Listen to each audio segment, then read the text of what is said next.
Hey, this past week I gave you a couple of different encouragements. One was to practice patience with somebody, and the second one was to look a little deeper. And boy, I had a reminder this week that the whole having worship at home isn't always safer than doing it at church. You know, this past week, right when I was talking about have patience with somebody, here's something that never would have happened to you at the worship center, but while this is going on, my wife told me that one of our sons knocked a plate off of his chair as he was sitting there watching the sermon, and he broke a plate right when Pastor Kurt was saying, hey, I'd like for you to practice patience this week with somebody.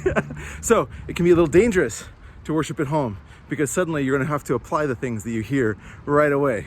So I hope that you didn't have that kind of experience, but I do hope that you were able to activate your patience this week and to live out the patience you saw Jesus having with somebody else, to pay that forward to somebody else, to give them some patience this week.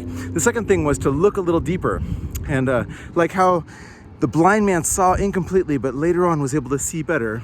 I encourage you to think both for yourself, how you can allow God to shape your idea of who he is and not to put our own ideas on him.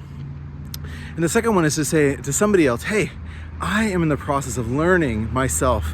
I am taking a second look at Jesus and inviting somebody else around you to do that. So what I want for you to do this week is to pray for your neighbors. Remember them as you have your meals or do different activities around. I'd like you to pray for your neighbors and think about how they might be able to see Jesus, give Jesus a second look.